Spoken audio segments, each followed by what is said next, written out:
Spontaneous salutations, ladies and gentlemen. Welcome back to Are You Saurious? Folks, we're here with episode 6, and I'm joined by a familiar friend of mine. He's super talented, and I'm very fortunate to have him on as today's guest. Folks, I'd like to welcome on Bilaal to the podcast today. How you doing, Bilaal? I'm doing good. Thankful to be here. Thank you for having me. Of course. Thanks for joining. It's been a hot minute since we last saw each other back in good old North Haven High. Yeah, it's crazy how much has changed since then, and also how little has really changed, you know? We're still, I think, underneath all of the businessmen that we've become, we're still our same selves at heart. Yeah, for sure. Yeah. All right, so let's get right on into business now.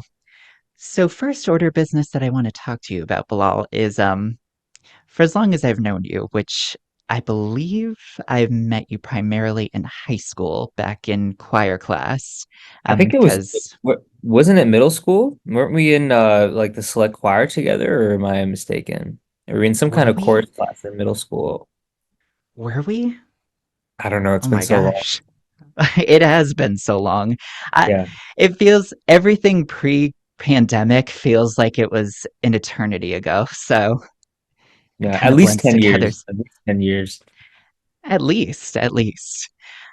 And f for as long as we have known each other, for the ten or so years that I've known you, you've always been such a passionate singer. You've been tremendous at it. You've always had put a lot of heart into every performance that you've done. And I remember this is going back, ooh, was this like 2019, I believe? When you appeared on season 18 of American Idol, my mother's like, "Oh my God, did you see who's on American Idol?" I'm like, "Who?" And she's like, "Do you know a Bilal?" I'm like, "Yes." And she's like, "He's on the television." And I was like, "What?" That Oh, was that's so really surreal and cool. good. Um, how was that experience for you? And have you done anything else similar to that? Yeah, so it was a good experience overall. And this was so I we did this was in 2020. So it was right, before the pandemic hit. So I was actually so I ended up in the top 40, right? So I went through like the auditions and then like Hollywood Week and I got through all of that. And then we had like the top 40 finalists showcase in Hawaii.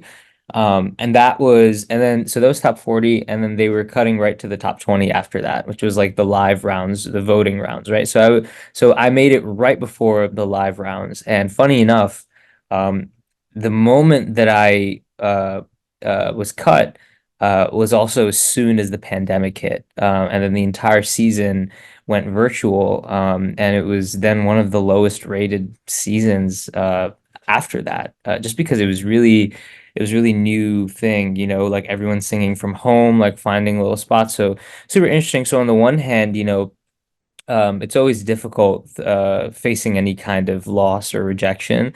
And I still, granted, I still made it pretty far, like all things considered. Of course, I was like, oh my God, like why was I cut? Like why, oh my God, like I thought I did such a great performance. Then the pandemic hit immediately after. And for people who aren't familiar with like sort of the politics of like reality television. At the end of the day, like you have to remember that a lot of these shows, while they are like competitional and like music in nature, it's way more a reality television show, right? So it's way more about narrative and story, and the kinds of stories that people are telling. So, I met a lot of really talented people. And also the winner of season 18, her name is her name is Samantha Diaz, but I think she goes by just Sam. She's a good friend of mine. And she had, her own set of problems that she had to deal with following it. And I had a lot of friends who also went to the top 20 and top 10 and all those things beyond.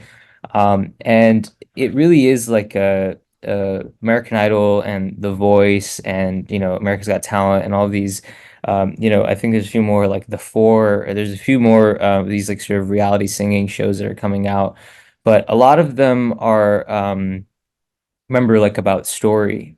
So like at the time it was really like tough. Like, oh my God, I didn't make it to the live rounds. But one, COVID had hit right after that. So I was really grateful that I gotten out right before then. And secondly, if I'd made it even one more position further into the top 20, um, all of the contestants are signed into a 7-year management agreement by I forget the name of the company, but it's like Disney's, like ABC's. It's a binding. It's like a 360 deal type of thing. A lot of them are still stuck in it, and some people are doing okay, some people are doing fine. But I'm grateful for the freedom that I have because I didn't make it just one step further. So there's a lot of challenges that come with you know, sort of seeing behind the scenes a little bit about what Hollywood is like and sort of the that really commercial side of that. But then also having the freedom to still be able to do what I'm doing without being in any like sort of binding agreement that's limiting my creativity and my vision. So the biggest thing that I took away from it, was the brand, the name of American Idol. Like if I just throw that around, like, oh, I'm Bilal. Okay, I don't care. Oh, I was on American Idol. Oh my God, what? You're on American Idol, right? So people, it really seems to get people like excited, and it definitely adds credibility and added credibility and continues to add credibility to my brand. Um, I think that's really the main thing I took away from it, was, whatever those few minutes of airtime that I had, and then the getting to just say that I was on it gets me into a lot of rooms. But since then, I haven't done. I don't think that the reality TV circuit is for me. But a lot of respect to anyone who does do that and continues to navigate it. So I've gotten offers to, and invitations to appear on different programs like that. But I think I did my time, and I think I've seen it, and I think I got what I needed from it, and I learned a lot in the process, and now I'm just taking it one step at a time, you know? That's so cool. And I can totally understand because I know a lot of there are a lot of singers who are starting up, no matter how young or old they may be. They may look at something like a singing competition, like American Idol, like X Factor, any of that kind of stuff, and be like, "This could be my in." But when you mentioned about being in a contract, it also brought to light a good sense of you lose some freedom and individuality and getting to do fully what you want to do. And that's a big kind of con to those Yeah. kinds of things, unfortunately. No, no, for sure. So this is something that I've come to call the commercial compromise, right? It's like intuitively obvious what it is. But whenever you're given something, right? Like nothing is free, of course, right? Of course it's an in, of course it's like an opportunity. But like any opportunity, every single opportunity you get, however big or small, is always a compromise in some way, whether it's the time you're spending or if it's maybe it's a platform you're getting, but every single thing that's given to you, there's an expectation, whether implicit or explicit. So in this case, it's like these people are giving you a platform because it's going to make them money at the end of the day. If they see that you have a great story to tell, or that you might be attractive to a certain audience, you then become an asset to them. And then it's way less about maybe, if you're lucky, it's, your individuality and your creative vision is valued and respected, but more often than not, it's not. So it's always about that balance of finding, in my experience, what is, what is the nature of this opportunity, and how much am I willing to compromise? Whether it's, you know, whether it's creatively or monetarily, or you're binding yourself into an agreement, or something of that kind. But whenever there's money involved in any way, either some people think this is a very binary and pessimistic or cynical way of looking at things, but whenever there's money involved, that's always a consideration that you have to adjust a little bit of what you're doing in accordance to the constraints that the money then sets up, you know? So there's that and everything. Gotta take the good but the bad, as Yeah, we're always told. for sure. Yeah, and that's it's still a tremendous thing. I still remember the thrill that I felt when I was like, "Oh my God, I know that person. I know him. I went to school." Yeah. It was cool. I was Mm. I was very amazed and well deserved on you, Bilal. So great work Well, out there. I appreciate that. I appreciate that. Yeah. Since having stepped into the singing, songwriting, and even now the producing field that you've talked about, were there any notable or first time venues that you've performed at or been asked to attend that was a big moment for you? Um, Yeah, I mean, American Idol, it opened a lot of doors for me, certainly. But in terms of like I played like a bunch of like shows and concerts like in New York at these different, venues that were pretty nice, but most of the time it was me producing the event and me doing the outreach and pitching myself. And usually the first thing that I say is, "Oh, American Idol finalist, blah blah blah," right? That's what I'll put in the caption. But yeah, so I think a lot of it was there's certain people, certainly people who would like ask me to do things, and it definitely gave me some opportunities. But I think the most notable opportunities that I got from American Idol was me using the name of American Idol to open doors for myself. So yeah, there's a lot of really exciting things that happened. Like I played in a bunch of cool places in New York. As well as, yeah, there's a few like projects that I got invited to do. Like just last year, I did it's 2024, right? Yeah, so in 2023, I did uh basically a project overseas where I was collaborating with like a celebrity producer in the UK, and we were producing a track for the PSL, which is basically the cricket league. It's like the premier cricket league in Pakistan. It's like a big thing over there, like how football is big over here, right? It's huge, like franchise. So over there, it's the same thing. And every year they come out with these anthems for their team. So they compete on the field and also culturally. So I was invited to do that, and that also came out from American Idol. But most of the opportunities, I would say, were things that I sort of built for myself using the credibility that American Idol lends to my brand. It's so cool and quite amazing that the outreach has gone over internationally as well. Mm. That people you've connected with people overseas and have been able to partake in projects um, in many different avenues. So that's sounds like a lot of fun. Is It did you go is. in person or was it a remote type of No, no, so it was in thing? person. So they asked me to, to work on this project as well as like perform in it, and like be like the featured artist. So went over there, like I shot a really cool, like sort of big budget, like commercial type of project for them. And then I toured for a little bit. So it was my first like national tour that happened overseas, and it was touring my music, and I got to meet like a bunch of really cool artists. It was definitely like, really involved, and also I think it's not just the music or the talent or whatever that's attractive overseas. It's by virtue of me being South Asian. Also, a lot of like people in South Asia will look up to me as being someone here in the West who's working here and representing our culture and our values and our image over here. So there's definitely a degree of people over there very different, a very different culture and mentality.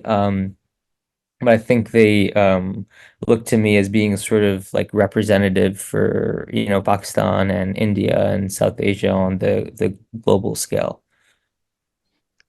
That's amazing. And I know that on some of your socials you shared some pictures. I believe that they were either late last year or last year in general, where you had visited over in those countries, and you even did a performance. I believe one of the pictures is of you on stage, which seems like a really big moment for you and for um, that culture and the people there. So it was very to me it looked absolutely amazing, and it was Yeah. cool that you got to share that with others over there.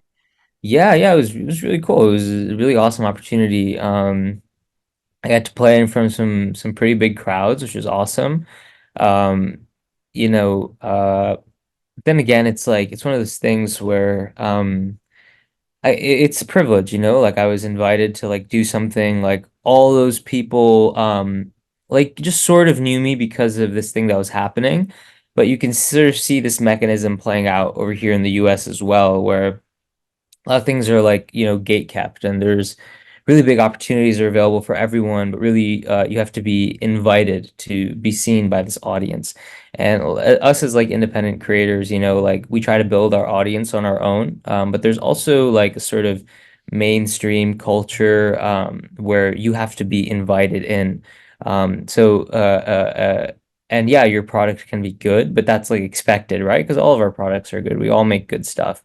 But so this was sort of the overseas example of where that happened, where, store, these different shows I did was really like these big brands or these existing institutions that were inviting me in and giving me that access. And I've been able to build like an organic following from it, but it was also sort of a lesson that I was there, and really the only like you could say I'm talented, you could say I have a good voice or whatever, but really the main reason why I was invited to be in front of these such big audiences and on these big platforms is because I was on American Idol, because I was an American and I was in Pakistan, and over there it's like anywhere it's a big deal, right?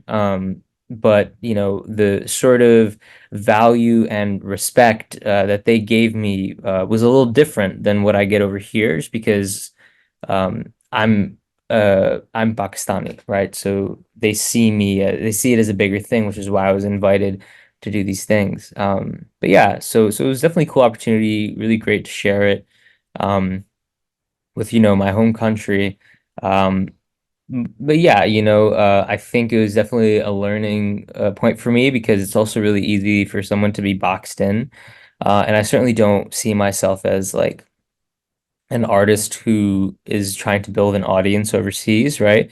I think I'm trying to just build an audience for who I am and what it is that I do. And then whoever that resonates with, I think, is great. But definitely I enjoyed some privilege by virtue of me having some relative success over here and then taking that back to the home country.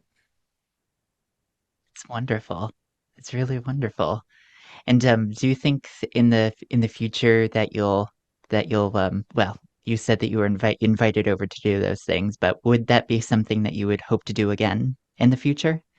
Yeah, for sure. At the end of the day, like I'm not really tied down anywhere in particular. I don't know if you know this, but I did this.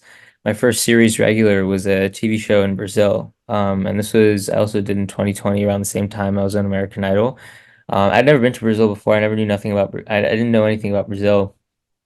As soon as I went there, like I fell in love with the place, and you realize that people are amazing wherever you go in the world. And I'm happy to go wherever I'm valued and wherever I'm wanted and respected and wherever I can do what it is that I love. And if that takes me back over there, I'd love to go back. Takes me to Brazil, I'd love to go there. If it keeps me here, I also love it here. And if it takes me to somewhere I've never been before, I'm sure that it's just as beautiful and I'll find just as much value in the people or the culture of wherever it is in the world that I am. Good on you. Good, and good to see that you love to. I especially love the part where you mentioned like you respect your own value, and like to be treated as such by other people, because I know that sometimes there are some people who might get caught up in the moment and they lose themselves in all the chaos, but it's always very healthy to remember that we need to care about ourselves too, that respect For sure. ourselves and set some boundaries, because And some it's things, as cool challenging. as they are, it is Yeah. Yeah. Some things are really cool. And, it's like, I was just having this conversation last night, actually, with a friend of mine. And especially when like if you're an actor, for example, like when you're just starting out like in the acting industry, it's like we say yes to everything, and you take what you can get. And sometimes you get like some of these big network shows and sometimes it aligns with their values and sometimes it doesn't, but it's a paycheck, right? And it pays a lot. But the thing we have to remind ourselves is that um, if we were getting into this in order to make money, we wouldn't have done this. We would have become a lawyer or a doctor or something that actually makes money, right? So sometimes it's just about reminding yourself and holding on to the original intention and that courage that brought you to where it is that you are, and letting that lead you, and not, a material, like a metric of success, whether that's money or fame or anything. It's just really challenging because it's hard to say no to things that, especially when maybe you have less opportunities, we want to say yes to everything. We tend to diminish our value in that way. But especially today, I think it's getting easier to sort of develop your own value, your own brand, and create your own work. So I think that's sort of the landscape of the industry is changing so much right now, and it's going to continue to change. So I think it's a better time than ever to really think about what our values are and what it is that we really want to do, because the things that we want to do are more accessible than ever. truly.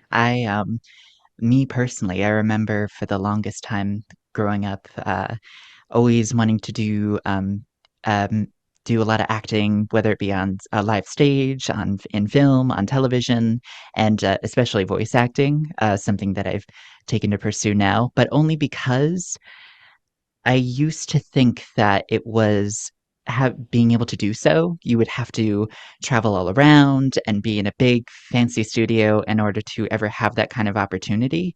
But ever since the pandemic came around, there's been such a shift in a lot of fields and markets where people are suddenly able to do that in their own homes and build themselves in their own homes, and it's more acceptable and seen. It's more commonplace rather than it being deemed as unprofessional and tacky. It's kind of like, oh, good on them for doing it on their own and starting fresh. Hmm. Yeah, for sure. I do the same thing myself. I have it set up at home and I base all my operations out of there, Like if you're treating yourself like a business, it's like, okay, how can I maximize my income and minimize my expenses? Truthfully, there's so much to do, and we got to balance it all. Hmm. Alrighty, so next order of business that I've got on here, I've got my list, so don't mind me, Yeah. is okay. Out of out of the entire songwriting process, um, and I ask as someone who does writing for scripts and a lot of media stuff that I'm beginning to develop. As a songwriter, what is the best part of the process, and what would you say is the most? It's a tough one every single time. Yeah, it's a good question. So there's like, I don't know if you've heard of like, I think it's called the 80/20 rule, where basically in anything, like the first, uh, the first 80% of creating a product or a project is requires 20% of the effort. And the remaining 20% to bring it to completion requires 80% of the effort, right? So it's actually so much easier to get something almost done. And then the hardest part is like finalizing it and making it presentable and just bringing it to completion, right? So in a sort of logistical sense, I think the most fun part is creating the idea. So like if I'm in the studio and I'm like in a session, like just creating that initial idea. Because as artists, we're always chasing the spark, you know? And then once we find it, we feel that thing. It's like that feeling, which is the reason why we started doing this in the first place. And you're like, ah, yes, that's it. And then you give it form through your body and you allow it to manifest. And then once it's there almost, it's like, ah, like that's nice, but maybe other people don't get it as much. So that the spark has completed its job, right? 80% of the work is allowing the spark to manifest, and the remaining 20% is you just really grinding and doing the things that maybe you don't necessarily want to do, but you're doing in the service of the spark, right? The original inspiration. So from like a logistical, like technical standpoint, I think like the best part, the easiest part is like creating the idea, and the hardest part is actually finishing it. And from like a purely songwriting perspective. I think my strengths are definitely melodies. Melodies flow out of me very naturally. Wherever I am, I just always come up with something that's like, or not even come up with something, but give form to the spark, and it's always there in the form of melody. But then I think lyrics are really challenging for me. So it's not challenging like in the sense that I can't do it because I write all my own lyrics. It takes a lot Of more course. time. It takes a lot more time because melodies are more like ambiguous and open to interpretation, whereas lyrics are like it's something more clear more often than not. And really like confining yourself to like a clear message, like, okay, this is definitely what it's about. This is definitely what I want to say here. I find is more challenging than finding a definitive melody that feels right. So yeah, I think in terms of actual songwriting. Melody is the easiest part for me, and then the lyrics are always a challenge. Very interesting. And I know I'm sure because as all artists and singers and songwriters, every each person I'm sure has a different feel or take on what they an opinion on what they think is the easy part and the hard part. But interesting. I didn't hear of that 80/20 rule, but I know exactly the feeling that you're talking about, and to be able to give it a name finally is very eye-opening. Yeah. So thanks for sharing that one. Yeah, I think it's called the 80/20. It's something like that, but it has something to do with 80% of the work takes 20% of the effort, and then the remaining 20% of the work takes 80% of the effort. Something like that. It really is always hardest to finally get to the stage in the journey where you're like, okay, all I have to do is click the submit button. Mhm. Here we go. Yeah. Gonna do it. Yeah. Yeah, 'Cause for sure. it locks it all in. There's no more time to change it around. Mm-hmm. Yeah. Moving right into that was the next question I've got for you would be I've given a listen to a lot of your songs. The most recent one that you did was Fallout, right? That's your most recent song that you've done? Or have you done a Yeah. newer one? So it's my most recent like solo project. But I have this one track that I came out with called "We Will Be All Right," and it's like a remix of an existing track. But that was like a tribute song that I don't know if you know much about like BTS or K-pop, but there's like I sure do. I sure yeah. do. So, BTS Army, I guess you could say, like the fan base. So they had like this big like organization, and they were reaching out to me to try and make like a tribute song for the 10-year anniversary of BTS, and then this is what we did, and then I collaborated with a good friend of mine, Augie Bello, who's a very renowned saxophonist in New York, and then also my now friend Rita Kim, who's a really great Korean R&B and pop artist from Atlanta. So that was my most recent track. But it was a bit different than what I usually do. It's always it's always good to dip our toe into another part of the water, if you want For to sure, word it like that. for sure. But that's quite the opportunity. I'm gonna have to give that one a listen. I know for sure that I've given my personal favorite would be Fallout really stuck out to me, and over the tracks that you have this and the tracks and the singles that you've produced so far, it to be able to hear that growth over time is so much more profound and hits all the more home when especially when you know someone and you're able to follow along that journey and hear the growth in a voice, the growth in the lyrics and the sound as a whole is pretty cool. And Fallout to me definitely it it it hit home for me, and the lyrics Mm, were very moving. They very relatable for me, so mm, I love that song. mm. No, it means a lot. I really enjoyed making that song. Believe it or not, we actually made that all in one session. So it was just like Get a out of couple town. hours, and then yeah, then but that's one of those things, like this is the spark, right? Like we're always chasing the spark, and sometimes you feel the spark and it flows out of you. And sometimes it's like beating a dead horse, but this is an example of where it just like flowed out of me, and then it just came and it was done very quickly. And most of my songs take a long time because I'm a perfectionist. But yeah, so I really appreciate that. I also really I like that song, and it's very personal to me lyrically, more specifically. And Yeah, it's good. I appreciate it. Yeah, no problem. Would would that be would that be one of your personal favorites that you've made, or do you have another one on your list that you've made that would you would say that you're very satisfied with the finished product and you love to come back and visit a certain project and you like that was a good one. I like that one. Yeah, yeah. I feel like I don't think I would ever put out something that I don't like absolutely love or feel good about because I have hundreds of songs, really. Like this is just, then this is the difficult part of just choosing, sort of snipping up and trimming. Okay, how do I want to present myself? So Fallout sometimes feels less inspiring to me only because of how little work I put into it. But that's how it goes. Like some things just click and sometimes it doesn't.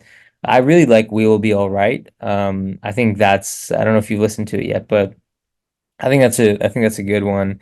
But I think definitely my all-time favorite is Had Me at Almost, my first one. Personally, I feel as though the song is like a masterpiece. And what I mean by that isn't like trying to toot my own horn, but the way that I've crafted it, like lyrically, melodically, the progression and the production, all these different elements that I've somehow seamlessly woven together. We start in a very pensive and sort of really like kind of depressing place, but it's like, oh, you're like grooving, right? And then by the end, we're in like a full church choir. There's a rock guitar, I'm screaming, and it's like, so really, like, I think the transformation, like the metamorphosis that the character in the song experiences is really profound. And I've tried to illustrate that through the lyrics.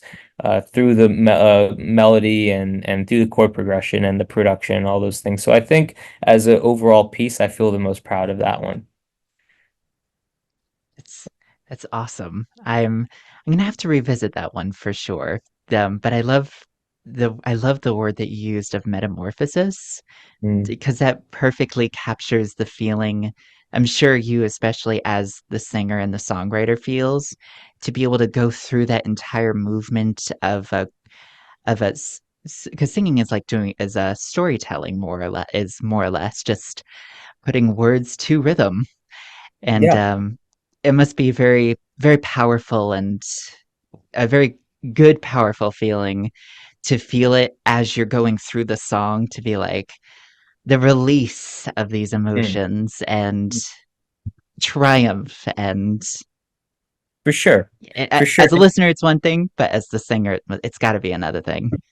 Definitely. And I'm working on something right now that I'm really excited about. It's like a short film, music video. Um, and we have like a music video within the short film, and it's based off of me, right? It's based off of myself as a character, but we've sort of dramatized it to heighten the stakes for the character. But it's not. it's not exactly a true story, but we've dramatized it in a way where thematically it's exploring some of my own inner workings. The thing that's so beautiful about cinema and music is that we get to take these internal conflicts that we have and resolve them, right? We get to give it resolution. We're sort of illustrating and crafting the dissonance. We're showing what the problem is. It's really like therapeutic and very cathartic to be able to like as an artist, it's like we all experience all kinds of crazy stuff because the world's a crazy place. But then Mhm. being able to be the one who is in control, is what I think it means to be an artist. You're illustrating that dissonance and also creating the resolution. So we just wrapped the project yesterday, actually. Yesterday was our last day of shooting.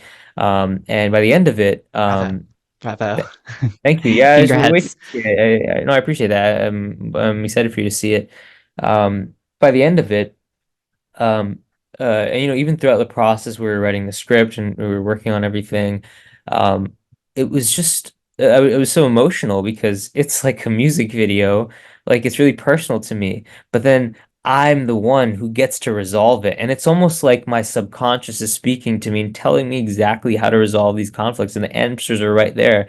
And my subconscious mind is manifesting itself through the way in which I create resolution. Because that's what you know art or music is about, or film or anything, is just you build up tension and then you release the tension, right? So you create that tension for the audience, and then you release that, and then it's cathartic. So it's really cool as an artist to be able to do that, and it makes me feel like in control.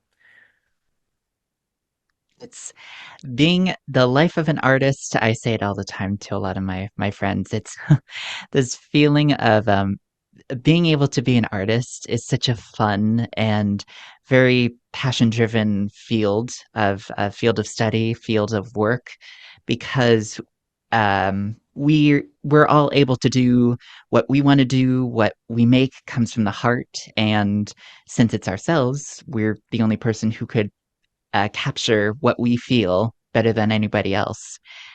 But at the same time, the journey sometimes is a tricky one because sometimes it comes easier than other times where it's like today your brain might be like, oh yeah, really feeling this, I got it.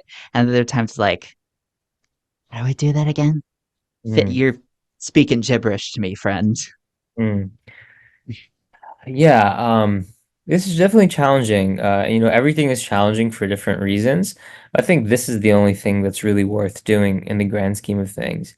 And if it was easy, everyone would do it, right? And I think the challenge is part of what makes it so valuable. Because it's so difficult to be an artist, it makes being able to be an artist one of the most rewarding things you can do. Absolutely. The payoff is great and when something is finally finished, but definitely the road to get there, it's gonna kick you a lot.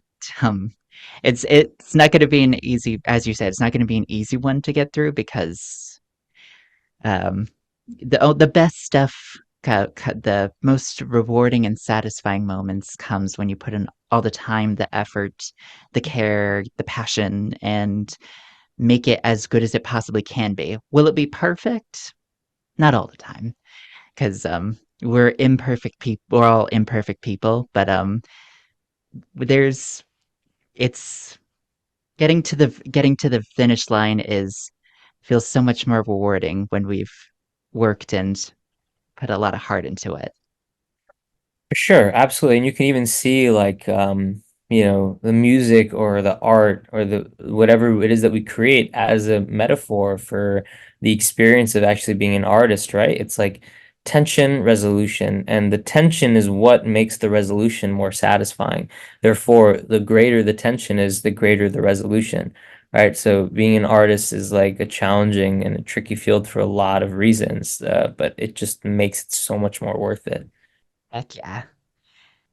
Here's another good one, and it kind of goes off of outside of being an artist, as a singer, a songwriter, a producer of music. Is there anything else that you feel in your lifetime you'd love to be able to learn, to do, to try, um, to branch off of outside of making music? Is there anything else that you hope to one day do? Like as an artist or like or just specifically outside of music. Um, just specifically outside of music, is there another avenue you'd love to try or something to branch off to? Yeah, for sure. I mean, most of my professional experience so far has been in acting, right? And I never felt really like I was never really as passionate about acting as I was about music, but what I learned, especially at with the drama program that I went to, is how like narrative and storytelling is the most fundamental um, part of anything that we create and everything that we do. And you know, so I taught songwriting for a little bit, and I had a really great teacher who told me that the most fundamental skill that you need in order to be a good artist, to be a good songwriter, is not how, you know, great your melodies are, how great your lyricism is, or how good of a singer you are. The most fundamental skill that you need is the ability to discern whether something sounds good or bad. It's the ability to choose, is this a good choice or is this a bad choice, right? And then you make choice based off that. Is this a good lyrical choice or is this a bad lyrical choice? Is this a good melodic idea or bad? Is this a good progression or bad? You get the idea, right? And the same thing is true with acting, right? Acting is also about making choices. Is this a good choice? Is it a natural choice? Is it an intelligent choice? Or is it not intelligent, not natural, etc., right? But every single thing that makes an artist good at what they do is their taste, their ability to make a good choice versus a bad choice. And that's what it means to be an artist. Um, and you can narrow down pretty much every single medium of art to that thing, including filmmaking, including producing. And when I say producing, I'm not just, so let's say, you know, in the you know, you probably remember this like a long time ago. I used to like make cover songs, right? That's what I would do on my Instagram. I would I post do. covers I do. We're so and young then. yeah, it was a long time ago. But people used to comment, be like, "Oh my God, this is so good! Like you sang this so much better than the original, right?" But what they really meant was that they loved the choices that I made as a singer to make it my own. And I didn't songwrite at that time. And when I started songwriting, I very quickly realized that songwriting is the same thing. It's about making these choices the same way that you make choices when you're a singer. And then when I started producing, I realized that producing is also an extension of that. Is this a good kick? Is this a good sequence? Is this a good, you know, drum fill? You know, it's just a series of choices that you're making. So at the end of the day, it comes down to your taste and your judgment of whether something's good or bad. So now, in the broader sense of producing, in the sense of whether it's financing, like fundraising, putting a team together, finding a creative vision that's worth investing your time and money into, it's also just a choice. It's, is this a good person to invest my time and money into, or is this bad choice? Is this a good director? Is this a good DP? Is this a good, right? It's all just a series of choices. So my broader point in all of this is that I started out as a singer, right? The thing that made me a good singer, I think, besides whatever technical ability I had, was my ability to make choices. That's the same thing that makes me a good producer. And also, so if we're narrowing down the thing that I'm doing to really just making choices as an actor and as a musician, I think I want to continue making choices. I think it's really what it's about. So now in the broader sense of like, you know, I just produced this project in the sense that I brought the team together. I raised the money. You know, I found the script. I had the creative vision. I had all these things, right? So it was the ability to make the choices, and all the bigger choice of what it is, and all the little choices that make up the larger choice. To the point being, uh, I started out as a singer, and naturally, the choices I wanted to make were more grand and more profound. And now I'm at this point where I'm a producer, and I'm sure it's going to continue to expand.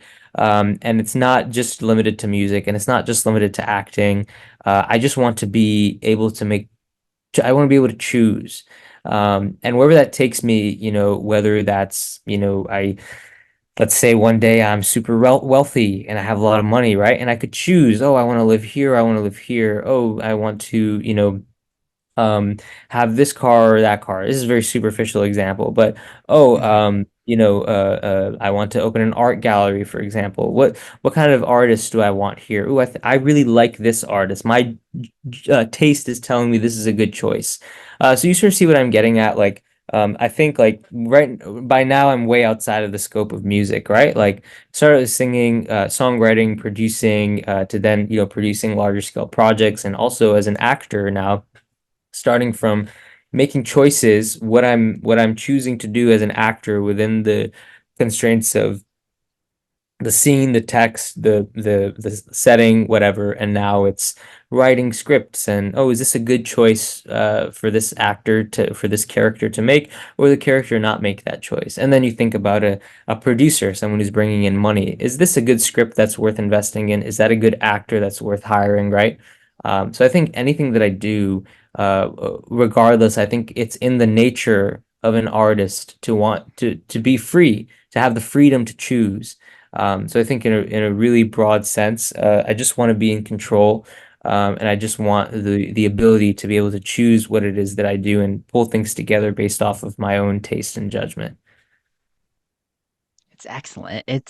And I can definitely see those, a lot of that skill set. Because some people may look at fields like this and think, oh, it's a little easier or doesn't require as much skills or business related, but actually it does because, especially as independent businessmen, f the fields that each of us are in, it still requires the same skill set as in general business to be able to make the executive decisions and be your own boss. Mhm. Like we talked about before, it's about you you're the one who gets to call the shots, make the decisions, and you have the ability to do so. And you need to be able to have a basic understanding of how to properly delegate your resources, your invest how to invest your time, your energy, and what to focus on, as to keep things very organized. Mhm. And definitely feel that a lot of the skills that you've obtained over time so far, it definitely could be applicable to a manager position, a director position, Mhm. where it does have the room to be able to, where you do have the ability to be able to organize it yourself and to be able to um, call all the shots for big projects to make something as good as it possibly can be, rather than just shoehorning it. Yeah, absolutely. And by that logic, I would make the argument that the thing that makes someone a good singer is the same thing that makes someone a good business person, like you said, like calling the shots, right? And in order to be an effective leader, you need to have good judgment. You need to have a good sense of what's right and what's wrong. Because anybody can make the decisions, but the question is it a good decision or is it a bad decision? So and I think as creators, we're probably more in touch with that than most people because the very nature of what we do is based on taste, our subjective perception of reality. And we hope that people trust us to give them our sense of reality. And the same way that if you're a business person or if you're an executive and you're calling the shots, you can only be in that position, especially if you're administering or you're working over other people. They have to be able to trust your ability to make choices. Totally. And I definitely feel that, speaking from my own experience, there were so many times over the years where they would always ask the question of, "Are you?" And they still ask it on certain questionnaires or surveys nowadays too. The big question of, "Do you consider yourself a leader or a follower?" And for the longest time, I've firmly believed that I'm like, I think I'd be much better as a follower. I don't know if I've got what it takes to be able to manage a project and make it successful and win all the time. because it's a lot of trust that's given to you as the leader of something. But over years, I definitely have myself grown a lot more confidence in my own abilities and what I can do. Probably more so, probably because a big part of it is age and getting older, but also just it's a lot more possible than some people might think it is. Because some Mm. people may think, oh, I'm not cut out for that. I could never do something like that. But it's possible. I think everyone has it in them to be a leader. For sure.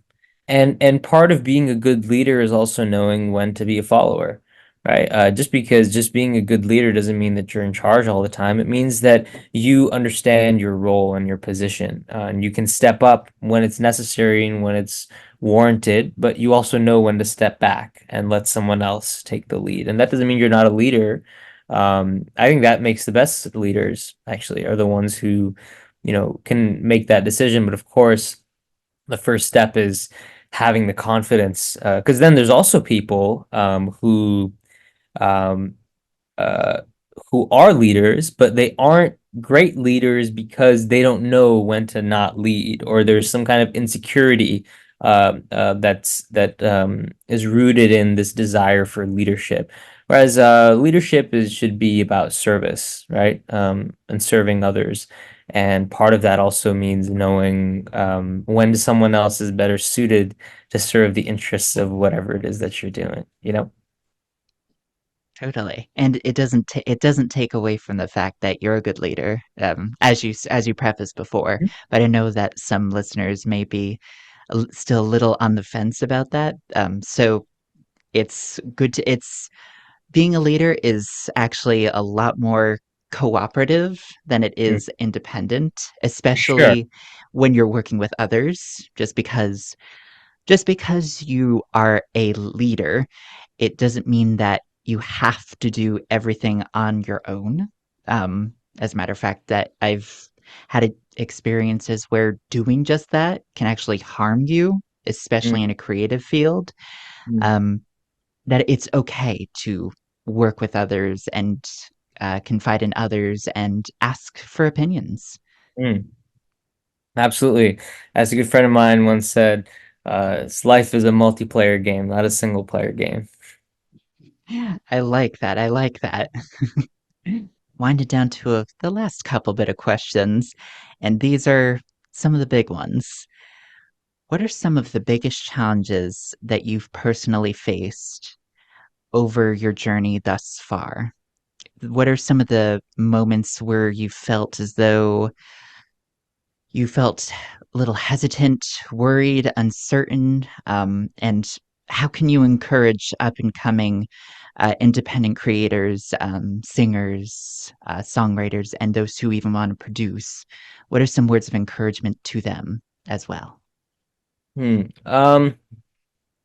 Well, to be totally honest, I don't know if I would try to encourage everybody to do this because it's really challenging. And I don't think that the best artists are the ones who have made it or who are successful. I think the successful artists that we see are just the ones that have been the most almost ruthless in the sense of you have to be an absolute rock. Like you have to be really grounded, and you need to have a lot of mental resilience. And I think most artists are very sensitive people, which is why most artists aren't cut out for. And when I say artists, I believe that the best artists are the best people. And being an artist just means being a person. And being a person means being an artist. So this isn't supposed to scare anyone or discourage anyone. But I think that the biggest challenge it hasn't been anything technical or anything in my abilities. It's about having that mental resilience. And sometimes, I've met artists who are really, really talented and are really great at what they do, but they're also very, how do you say, don't have the kind of resilience that's needed if you want to thrive. And it's not just about this particular industry, it's about business in general. You have to fortify your mind. There's absolutely nothing that anyone can say to me now that can hurt me because I've heard everything. People have said so many really hurtful things to me. If you just go on my Instagram, you look through my comments, you'll see all kinds of crazy stuff. But I do think that it's really challenging. And also, I don't think that being an artist means that this is your primary source of income. I don't think that's what defines being an artist. I think being an artist means having the ability to do what it is that you love and do what it is that you want to do. It doesn't mean that you have to be famous or, making all of your money from it. That's something I want to make clear. That's not what makes someone a good artist. What makes someone a good artist is who they are as an individual and as a person. Because the biggest challenge that I face is that I'm a really sensitive person. And things people say, they really affect me. And I really think about what people say to me. Especially in the acting field, as you probably know, it's a lot of just throwing everything against the wall. It's a numbers game. It's an endurance game. It's how long can you keep at it? Because mentally, it's super draining. You get the call for something, you get an audition, and you get really attached to the role, and you really love it, and then you don't even hear anything. You don't even get a no. They just leave you hanging, right? And that hurts, and it sucks. And we often put our value in this thing. So what I would say is, I don't think that in order to be an artist, that it has to be something that you're doing full time and your life is depending on it. I think being an artist is just having the ability to express yourself. And what I would say is that that's okay. And it's okay if it doesn't if it's not the thing that that it is what takes you to these sort of flashy ideas of what we think it means to be an artist. With that being said, um, uh, it has to be a decision that you make. It's like literally flipping a switch. If you want to be an artist, you have to really want it. And there's absolutely nothing that can stop you. And you have to fortify your mind. And you have to be really resilient. And a lot of that is also about having a good support system. And I'm fortunate enough to have a really good support system, whether it's family, friends, a loved one.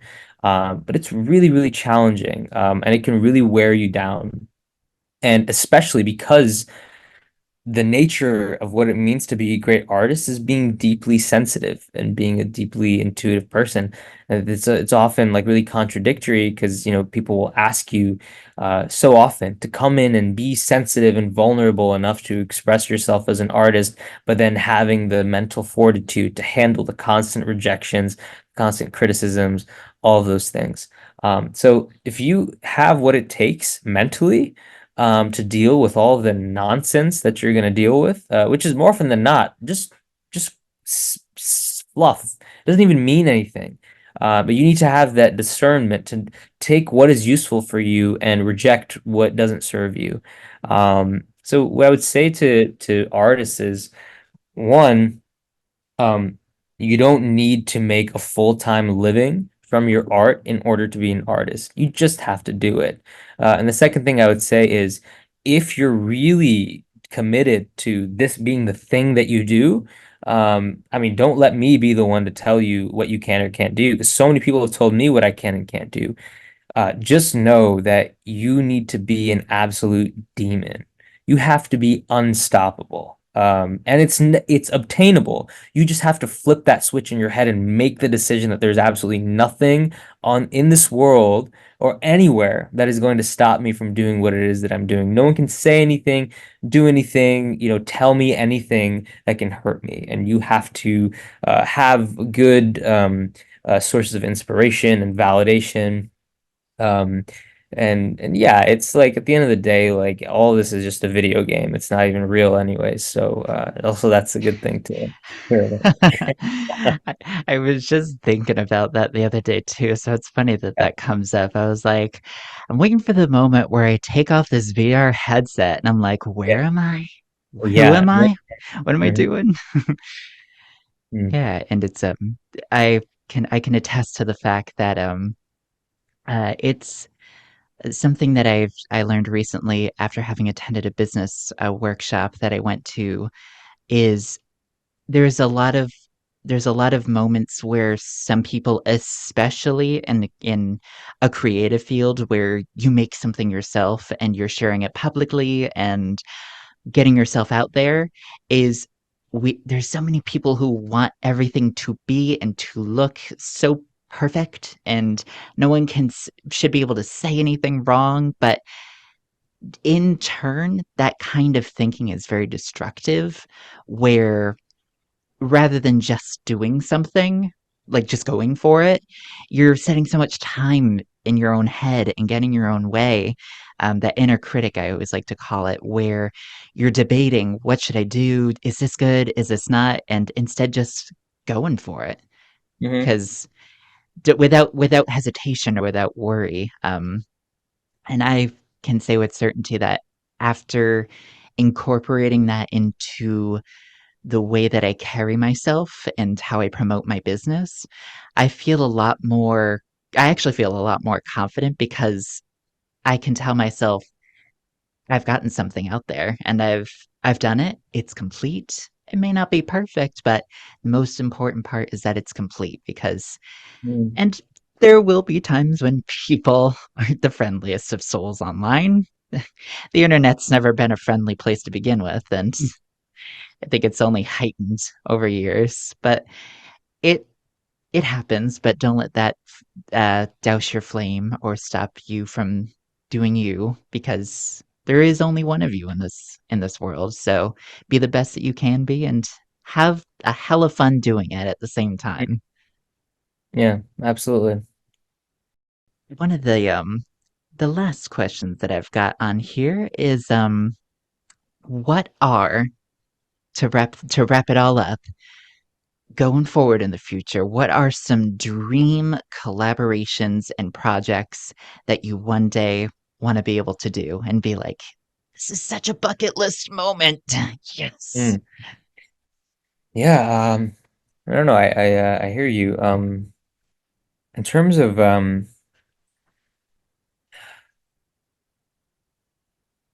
I think I mean there's so many people who, I would love to work with and collaborate with. But I think like in principle, the idea is at whatever scale it might be, just having creative autonomy. And even if it's on a really small scale or on a big scale, I just want to kind of create the kinds of things that I want to create. I think the dream project for me is an extension of what it is that I'm working on right now, which is sort of like a musical short film in a way. Whereas it's less heightened the way that musical theater is, and it's more grounded in the sense that I think like the way La La Land is, except like having like an original like music score to like a grounded kind of story. So not like a musical theater in that way, but telling using my own music and my own songs as a way of telling like a cinematic story. So I think this version I did was a short film, I'm gonna create this is part one of a three-part series that I'm working on. And it's all going to be Nice. a continuation of the same narrative. But I think the dream would be to make the feature film of this, like hour and a half, 2 hours, whatever, and we can create one really beautiful cinematic narrative that's scored with original music, really nice sound design, and all of these things. A feature film, or I don't know if I'd be able to do like a series like that, but like right now, this is sort of a web series that I'm working on, and it's a pilot concept. But I think the dream would be to do a feature film version of what it is that I'm doing now, and then bring on, you know, all the best artists that I know. But, the best artists I know right now, I can't afford them. So I gotta get, gotta get that check first. Yeah. And even have other friends and creators and collaborators come on to join you for the time being, Yeah. and truly make the big dogs be like, damn, I wish I was part of that project. Mhm. Looking back on it. Yeah. Yeah. I mean, I'm not really interested in like trying to like prove anything to anybody or prove anyone wrong. I don't really think that's what motivates me. But I understand why it motivates a lot of people. But really, even, I've faced a lot of rejection and a lot of criticism, right? But you know what? Like, I don't hold it against them. I don't hold it against the people who did it to me because um, really, like, I don't, how can I expect someone to see in me what I see in myself if I haven't even projected that out into the world, right? And I think everyone's just trying to do their job, and really, I think people, aren't these people who rejected me or criticized me. I think that actually, I think they meant well, and I believe there's also truth to what they're saying. It's just difficult to hear.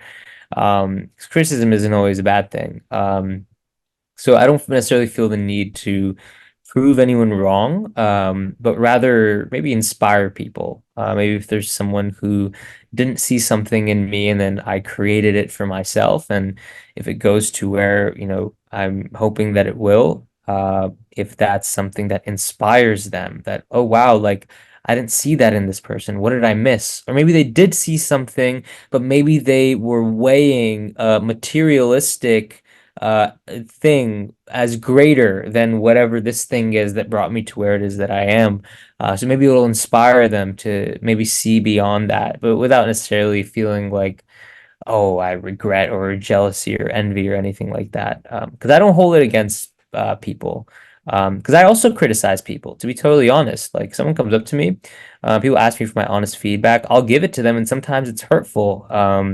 But I try to say it in like as nice a way possible. But when you get really attached to something, um, detaching is more painful.